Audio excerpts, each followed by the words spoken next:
Jeetu, Steve. AI is changing everything, isn't it? It's changing not just the networks or the businesses, but it's changing the whole world. What is Cisco's part in that great transformation? So as we think about AI moving to its second phase from chatbots to agents, the kind of infrastructure that's going to be needed as you have these digital coworkers added to our teams is going to be at a very, very different scale proportion than what we've ever experienced before. So for example, you're going to need to make sure that you have far greater capacity of the network to be able to make sure that data is going through. Because imagine for every human, you'll probably have 10, maybe 100, maybe 1,000 agents.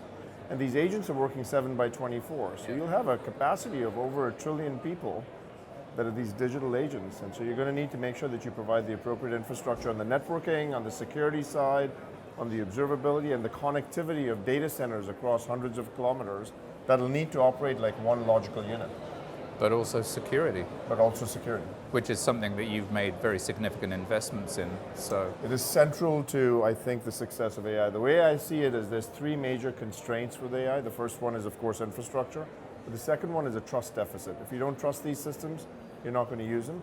And then the third one is a context gap. You have to make sure that these agents are fed with enough amount of enrichment of context so that they can operate and make the decisions with the right amount of information. If you and I didn't have the level of context that we gathered every day, we might still make the decisions, they wouldn't be as good. Right. It's the same with agents. But trust is incredibly important, and as an industry, we're leaning all the way into probabilistic LLM technology. I'm not sure that some of your carrier customers are completely comfortable with that. I think you hit the nail on the head, which is these technologies, these models by definition are non-deterministic, which means they're unpredictable, and you're trying to build predictable, deterministic applications on this non-deterministic technology. So what do you have to do? You have to make sure that you can validate these models and put enforcement guardrails at runtime. And so the way I think about trust is there's two things you have to think about with agents. You have to protect the agent from the world, so that if there's a prompt injection attack, if there's jailbreaking that happens, if there's toxicity of some sort, you can protect the agent from the world. And second, you have to protect the world from agents. You have to make sure that if the agent goes rogue, that could actually cause a lot of harm. And these agents eventually, and all the time, have to be in service of humans. And so we have to put guardrails around them. I think one of the strengths of Cisco's strategy is that you do the full stack, from the silicon up to the applications which are running over it. But is it possible for one stack to serve both enterprise, industry, consumer, and carrier markets? That's a great question. And so the goal that we always had was we wanted to be the critical infrastructure for the AI era. And in order to do that, you had to make sure that you built out the full stack. That said, all the way from the silicon, like what you said, from silicon to the application. Well, the way we think about it is from the physics to the semantics. But Steve, the one thing that we have to keep in mind is we work in an ecosystem, so we have to also make sure, and to answer your question on, because we started with the hyperscalers in this space, and now we work with the neo clouds and the sovereign clouds and the service providers and the enterprises, the learnings we've had from the hyperscalers, we were able to take them all the way to the enterprise. And that has allowed us to actually make sure that the scaled learnings can be taken to someone of any size and kind of volume requirements. There's a huge amount of growth in data center being driven by obviously hyperscaler and now neo cloud. I mean, there are dozens of neo cloud with huge investment behind them. It's a great time to be selling products to enable all of that growth, but how real is it? Is it going to go on for 5 or 10 years? That's a very, very good question. And the way I see it is there will be companies that might have frothy valuations, but that does not mean that the industry and the platform shift is not occurring. Okay. If you think about AI, it is one of the most consequential shifts we will have experienced in our lifetime.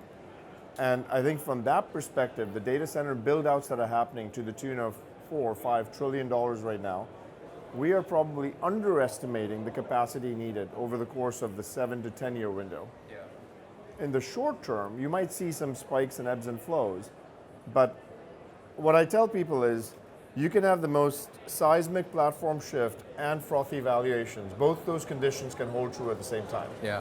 Those aren't mutually exclusive. Yeah.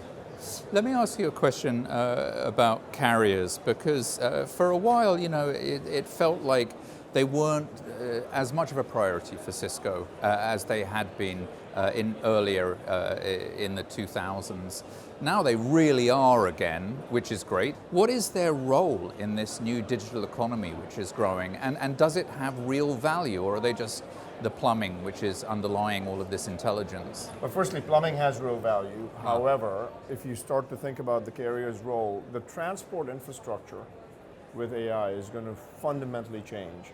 And the kind of scale proportions we're talking about are very different. So you have to kind of rethink the entire kind of fabric and the transport infrastructure. And carriers play a very important role here, because if you think about digital workers that live in data centers and human workers that live in campuses and branches and offices, they're going to need to communicate with each other. And that the way that they're going to communicate is through a secure global connectivity fabric, which is what the carriers provide.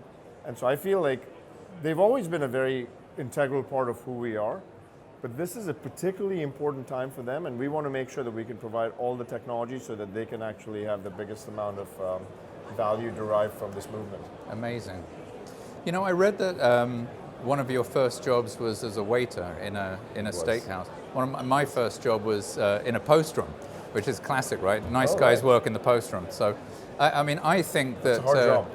It is, particularly when you do it for American companies. But I learned a lot about work. Did you learn stuff from your first job, and has it informed the way that you do your job today at all? I credit, so Sizzler was the name of the restaurant chain that I used to work for. And Classic brand. The average tip over there was $1 a table. Yeah. And I used to stutter at the time. And it was during my time over there working there that I stopped stuttering, because I think somehow I realized that if you don't entertain people, you're not going to make a tip. And so you forgot about the stutter that you would have, and you just got a little bit more fluid in the way in which you talk to people. And that's actually stayed with me for all these years. So I give a lot of credit. Everyone should be in the service industry for I totally agree. And I totally agree. I'm so disappointed that my daughter is not waiting on tables. I would like her to wait on tables so that she can actually feel the service industry benefits. Yeah. Thank you for sharing that anecdote as well. That's really compelling. Thank you. Yeah. Really nice to talk to you. Thank Cheers. you.